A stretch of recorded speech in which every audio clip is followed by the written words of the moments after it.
Welcome, everyone, to another Wise Women Roundtable. We are so excited to be here with you today. And is there ever a lot going on? Wait, do we always say that? I think we might always say that. We just live in interesting times. And really, the things that are happening astrologically are off the charts. I have never seen anything like this. And I don't know that it may have been thousands of years since we've had such a stack up of things going on in the way that they are. So, right now, today, as we're doing this recording, we have uh, we have Mercury and Sun and North Node and Saturn and Neptune. So five aspects in Pisces, getting ready to go up to the Pisces new moon that's on February 27th. That kind of leads us into this March energy, and energy of March is just wild, and everybody's talking about it. It's like it's a thing that people are noticing, and it's like the end and beginning and the beginning and the end. So if we think of Pisces as the end of the signs, as we look at the seasonal signs, and it's the last one, and then we look at Aries as the beginning, the first one. So that's Alpha, and then the Pisces being Omega. So we have this Alpha Omega energy happening, and Venus is going to go retrograde in Aries on March 1st, coming back into Pisces, going back into Aries. Mercury's going retrograde on March 14th, in Aries, going back into Pisces, going back into Aries. Neptune, for the first time in 165 years, is going into Aries. Then it'll go back into Pisces, then back into Aries. Saturn, for the first time in almost 30 years, is going into Aries, back into Pisces, back into Aries. And then Saturn and Neptune are going to conjunct each other for the first time in known time, any known time, at the 0 degrees Aries point on February 20th, 2026. So this 0 Aries point, of course, in March, we'll have the sun at the 0 Aries point, and we'll talk more about that in our next video. But this is just like mind blowing that this is happening this way. And I went back to see the last time that Venus stationed in this place in the sky was 251 years ago, 1774. And it was around the exact same date in the exact same, within 10 minutes of the exact same degree. And it's stationing direct, same day, within a few minutes of the exact same degree. It's just, I mean, there's 60 minutes in a degree, so it's the same degree, but it's just within a few minutes of that. It's astounding. Like, oh my gosh. And something that I just love about Venus when she goes retrograde is she's brightest. She's most magnificent to see in the sky. And if anybody's been out and had clear skies in the evening, you cannot miss her. She's like this bright spotlight in the west right now. And she's closest to the earth, and she's most magnificent. And sometimes people look at retrogrades as a time when the planet is diminished and it's not as strong, and it's not a time to do things and so on. I disagree with that. I feel like she's so bright, she's so strong, she's so present. And when we go out and look at her, that she is in her strength. She may be looking at what her next steps are. I don't know. We could imagine that retracing the same part of the sky she's just crossed, in between the constellation of the fish and Pegasus, the winged horse. So Pegasus is a mythical creature from the Greeks who was he was magical, a magical energy. And so this is where Venus is going to go retrograde with one of the stars in Pegasus, go back to one of the other stars in Pegasus, and then go back again. So it's like taking a deeper dive, perhaps, into that magical, mythical energy that she's doing while she's retrograde. And uh, that's just one of many, many factors of everything that's going on right now. So if we think about Aries is actional, and it likes to take action, and it's very decisive. Pisces, on the other hand, can sometimes be confused and not sure, or feeling into things, or needing more time to figure things out. So when Aries and Pisces are working together, with the Pisces very dreamy energy, being visionary and dreamy, and then Aries being very actional, it's like we can put things into action. And if we think about Neptune being currently in Pisces, getting ready to go into Aries, it's like that dreaming energy. What have we been dreaming into, and what are we willing to now take action toward making it a reality, bringing it into form? So the formless becoming in coming into a new form is kind of the way I've been seeing this. And it's happening not just with Neptune and Saturn, but it's also happening with all these other things that I've just mentioned. So we're in such a spectacular time. It is where it's like what do we need to let go of and let end? And what do we need to take action towards and allow to begin? And I think that is the essence of what is happening right now. So, with that, I'm going to turn it over to Elizabeth to share her insights on what's going on. Thank you, Kaylin. It's a bit cold here, so I'm not as dressed up today, but the energies here close to the equator, we get to enjoy the power of the stars and the sun much more vividly. And I wanted to give a little bit of a brief mention to the ending of the dragon year and the coming into the snake year. And the dragon year that we just went through was basically what dragons do as they can is to peel off the layers and like the great flying serpents they have their own wisdom. Some of it can feel destructive, but they laid the foundation for the dragons this last year, laid the foundation for what we're talking about, what Kaylin's mentioning, the dreaming. And the dragons are such a great bridge between the dreaming and then the physical outcomes that occur from the fourth dimension to the third. So everything that you think of, every image that you have in your mind, these images are not fake. These are part of a different dimension of consciousness.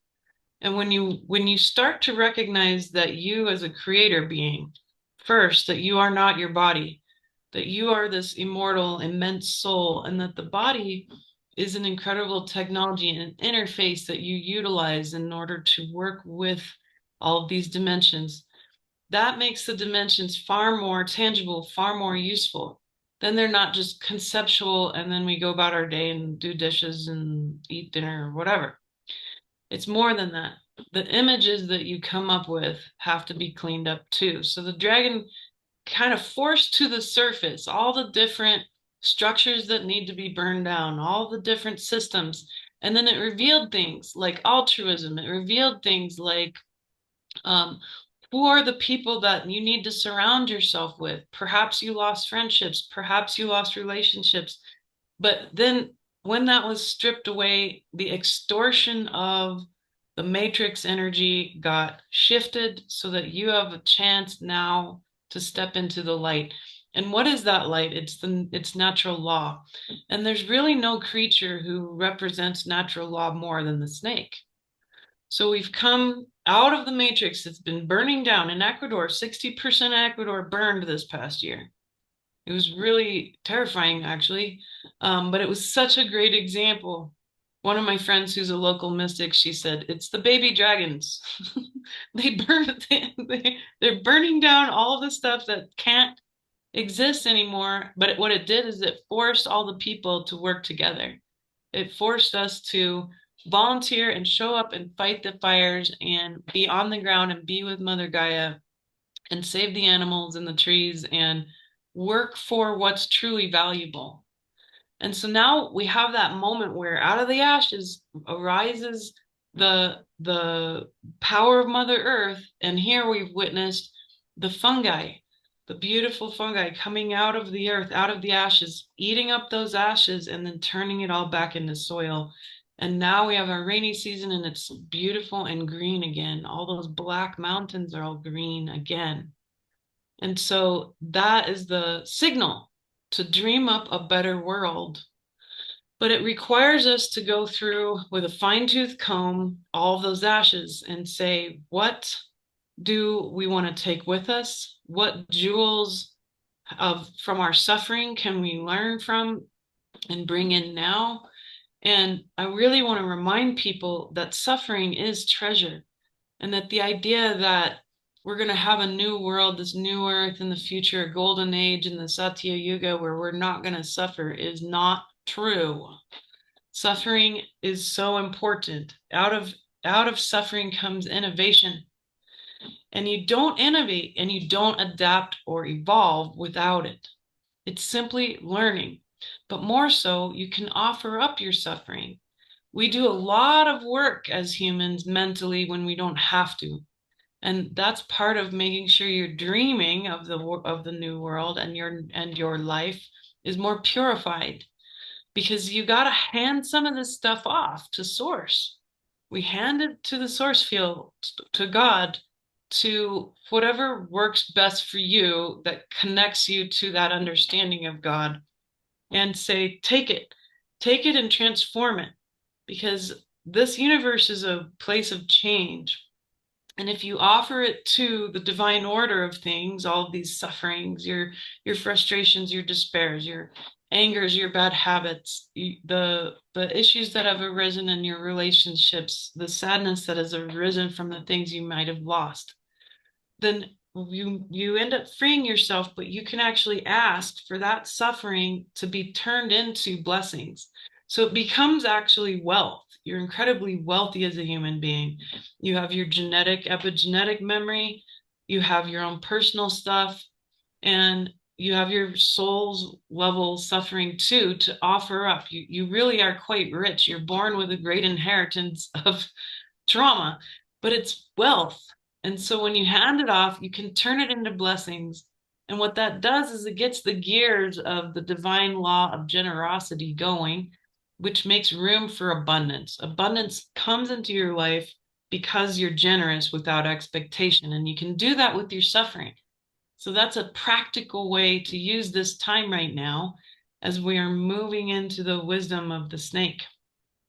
And the next piece is that once you're able to clarify your mental bad habits, you can offer those up too, all the negative self-talk, then you can shift and have a different relationship with your body right now.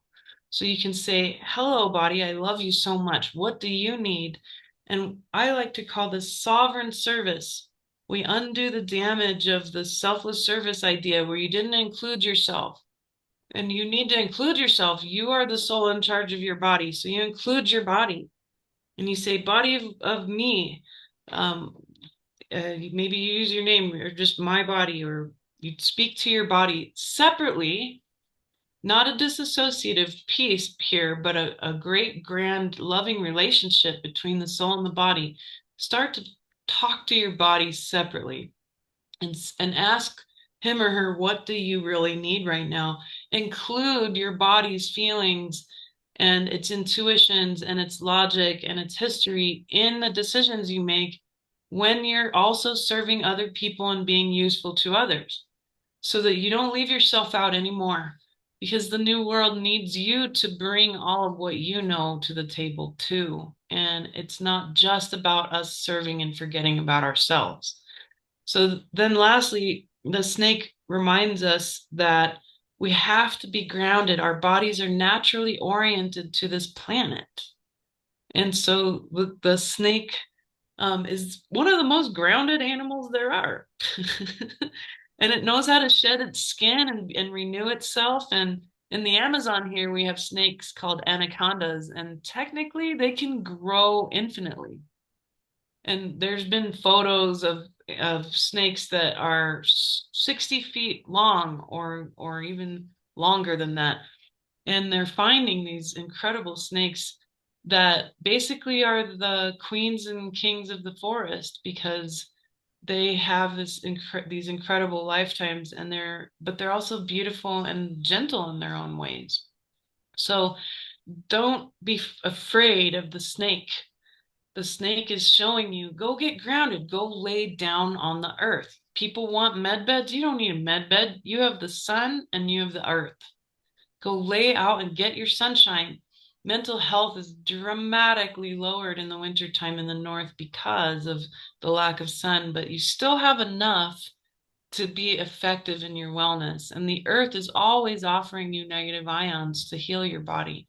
Go lay down upon the earth, even if it's cold. Give it a try to at least go hug a tree, right? Snakes crawl up trees too. But hug a tree and ask the tree to help you to shift all the stuff, shift all the broken pieces and the burned parts, and it can be really literal in a way as people clean up their homes as they burned down in LA or they're still trying to rebuild in North Carolina, at least in the North American area. So the rebuilding piece has begun, but we can't rebuild in the darkness. And you can't rebuild in the despair. You can't rebuild in any of all of the stuff that you've lost. You can only rebuild in your dream. And then it becomes reality because once you've imagined, imaged what can be, then you've started the first step of creating a really new world for yourself, a really new set of relationships where you're surrounded in love and not narcissism and not selfishness or usury or extortion. So we are here to heal the wounds of shame, of slavery, heal the wounds of scarcity and the limiting beliefs that have kept us from creating reality. Now you can ground it, but you have to start, like Kaylin's saying, start with the dream. And the dream is your superpower of imagination. It's real, it's fourth dimensional, and go at it. And here's the last piece I'll end with. Your brain doesn't, neuroscience, your brain doesn't know the difference between what you image in your mind and spend time really imaging it and feeling it and experiencing it. It doesn't know the difference between that and the 3D reality. So imagine then the very best for yourself and your body will heal.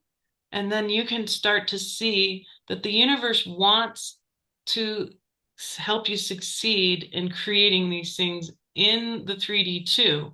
And those pieces will become, they'll float naturally into your field because you were spending the time dreaming something better for yourself and letting the divine handle it for you. Divinity can do the work. All you need to do is think of all the very best things that can happen for you and your friends and family and this world right now, and be able to know that your suffering is truly valuable. So that's what I wanted to share, and I'm going to hand it to Sara now. Mm. Thank you, Thank you. Sara. Yeah, thank you both for reminding us all of this place between the dreaming and the real world, because you were speaking to that, Kaylin, as were you, Elizabeth, as well. And because we've got this, dance, if you like, between these two very different energies, and we'll have potentially more of in March. The word that I've been hearing a lot, which was kind of new to me, but not, was that we are in this inception stage where we don't actually know, there's like something new being pulsed in, but we don't really know what it is because we've not been here before, or we don't remember being here before in these times. So I think it is key for us all just to be okay with not knowing. Um, the piece that I'd like to speak in today is to what I'm seeing and to bring in not flowers today, but crystals. But let me just share with you first why that's coming to me.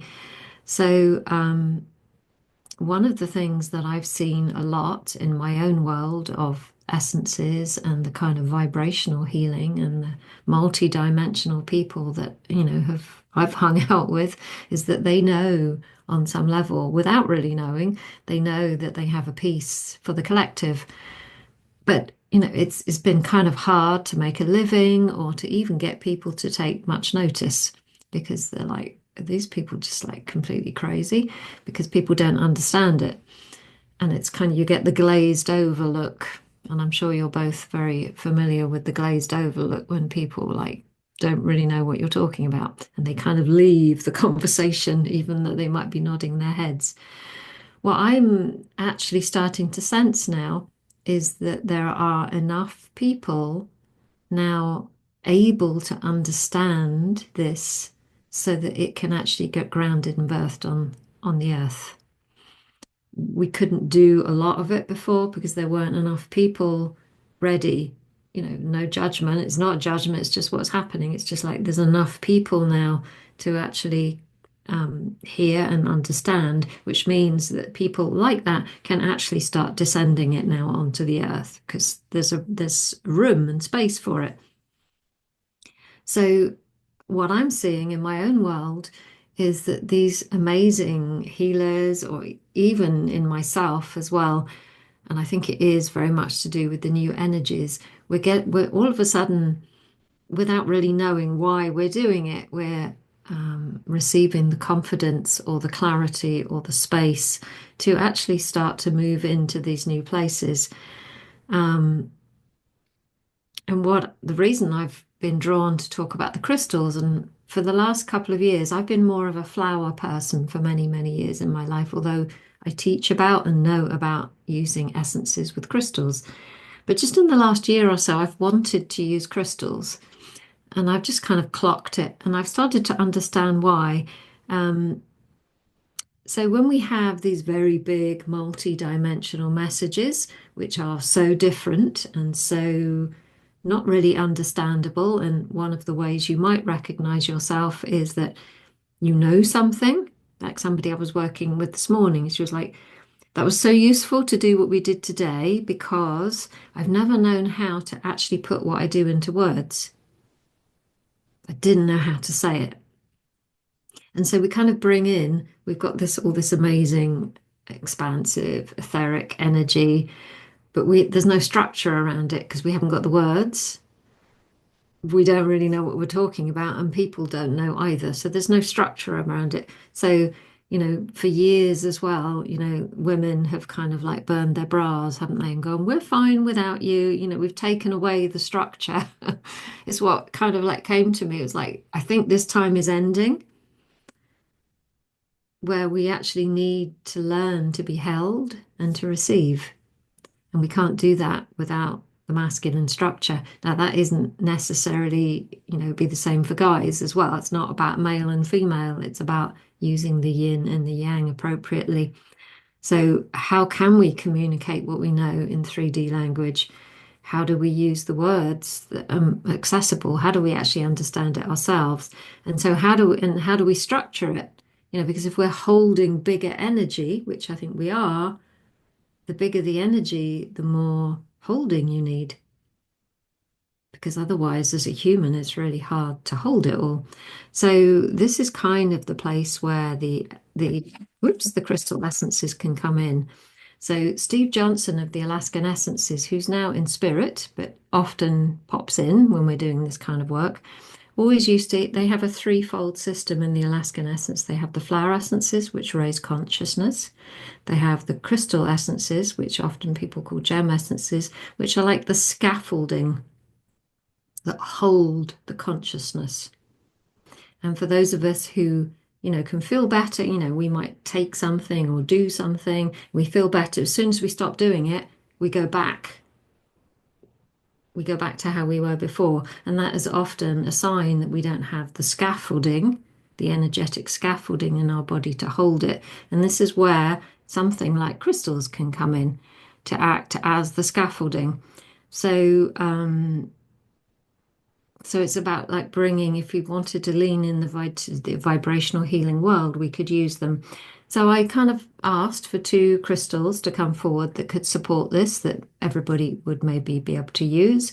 So you can either use them as crystals themselves, just in the way that you like to wear them or hold them, or you can make elixirs with them as well. Just be a little bit careful if you are doing that because some of them are poisonous when you put them into, well, not poisonous, but they're toxic if you put them into water. So just be aware of that. So the two crystals that came forward were fluorite and black tourmaline. Now, I couldn't find these crystals. I was like, where on earth are they? I really like these crystals.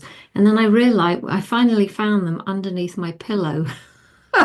And so I've been sleeping with them for like the last 3 months or so. So, hey, I must have needed them. So the reason the fluorite came in, because it's a great organizer.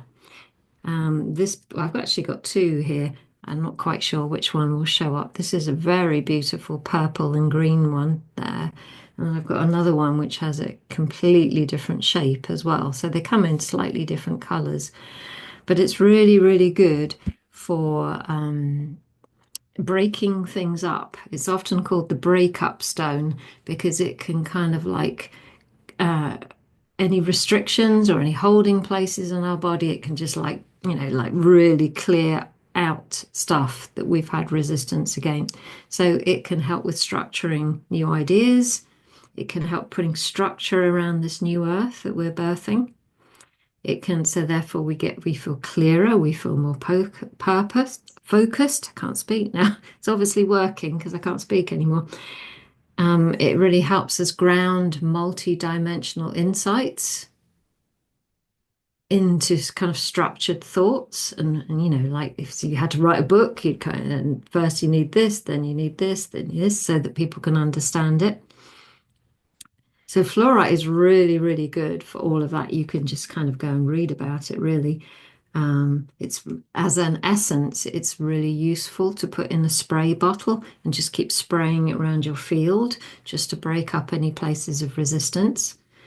And then really just very simple, the black tourmaline, which is really good for grounding and break again will help the fluorite to kind of clear out any, I'm going to call them toxicities. I don't really like that word, but anything that we don't need anymore. So I think what we're doing, and this is what you were talking about, Elizabeth, the snake, is that grounding piece. We need to create the foundations.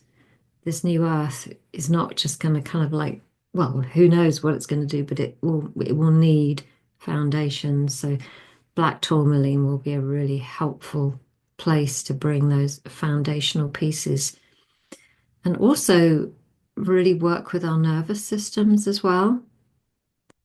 Because I think this year is going to be key. We're going to really need very stable nervous systems because everything outside of us is not going to be stable. So the more that we can use the nature beings of any way to just stay as stable, to keep our systems as stable as possible. And something like both of these could be very helpful in keeping our nervous systems stable. I actually think they'd be really nice together, and I didn't realize that, but I'm kind of wearing their colors as well. So come in as a color coded message. So that is what wanted to be shared through me today. Beautiful. I love that so much. Okay, so breaking apart the old structure, shedding the old skin. Love the snake imagery and the crystals helping us with all of that. And then how are we imagining and building a new reality based on what we're visioning, seeing, and dreaming into? So perfectly said. So we're at the end, and at the end, what do we need to let go of? And we're at the beginning, what are we energizing and bringing in to form? This is beautiful. So thank you so much, both of you, and can't wait to do this again with you. Thank you. And Bye-bye. hope this is helpful for everyone who's listening. So, yes. Bye, everyone. Bye.